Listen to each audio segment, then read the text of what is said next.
Assalomu alaykum aziz YouTube tomoshabinlari. Mana bugun pomidor nihollari qirqim jarayonlarini olib borilyapti.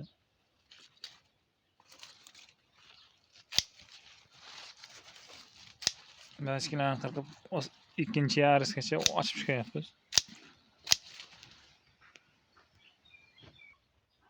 Endi bunga sabab nima? Sabab pomidorlarning havo olishiga yaxshi bo'ladi. Keyin bachkalarni qirqqandan keyin mana ko'raklarga kuch beradi. Rivojlanishiga. Hamma kuchni bariga bermaydi-tagin. Ularga ham kuch beradi. Pishi sal tezlashadi. Endi pishini tezlashtirish uchun har xil kimyoviy vositalar bor.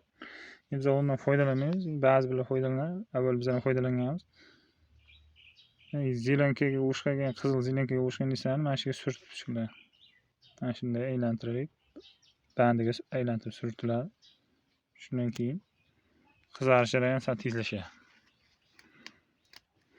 Bizlarga sotish uchun shart emas, bizlarga iste'mol uchun kerak. Agar sotmoqchi bo'lganimizda barobar yetishtirish harakatida bo'lganimizda shu ishlarni olib borishimiz mumkin edi. Hozir har xil usuli bor-ku pishirishda. Teri dimlash ham mumkin. Teri dimlash uchun sal qizarish kerak.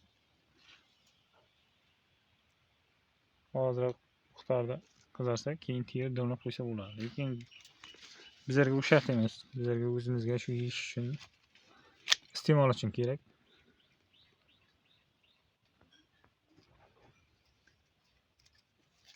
Pomidor ko'chatlari orasi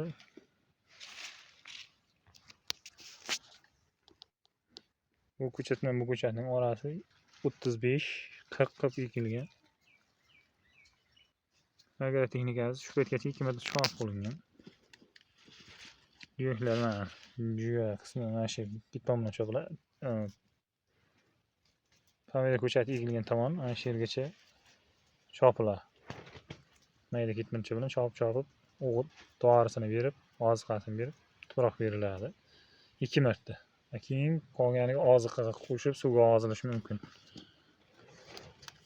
Har gummi keyin o'zimiz mahalliy o'g'itlar, mol go'ngidan sharbat qilib olishimiz mumkin.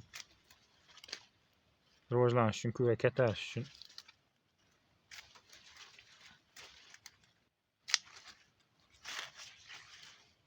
Shu qilayotgan ishlarni endi gullash paytida o'zim dorilari bor. Ana shunday gulni dorisini tarab botiriladi. Endi bular ko'raklay boshlagan paytda asalari chiqmagan bo'ladi-da. Asalar chiqsa o'zi changnaydi. Endi asalar chiqmagani sababli majburiy shu dorilarga botirib chiqiladi. Keyin undan ko'rak hosil bo'ladi. Shu holatda. Shu holatda unchalar holat kelgan paytda ko'rak hosil bo'lgan bo'ladi. Ichida ko'rak kattarib shunday pomidor holatiga kelguncha ancha vaqt kerak-da. Havo salqin payti, asalari chiqmagan paytda majbur shunga chora tadbir ko'riladi. Endi asalari olsak bo'ladi, asalari ancha qimmatga tushadi. Endi bizlar iste'mol uchun foydalanish uchun uncha xarajat, masalan, bitta asalar qutingiz qancha bo'ladi bo'lsa? 600 mingdir, 700 ming so'mdir. Shimili arimi bitta uyasi. Endi bu 350 ta ko'chat uchun bitta shimili arimni olib havo salqin vaqt kelib tiqib qo'ygandan hech ma'no yo'q. Tinchgina o'zini dorisini olib suvga taxlanadi. Gullari botiriladi. Agar texnikalar qiladi, tamom. Shu bilan asta rivojlanish bo'laveradi.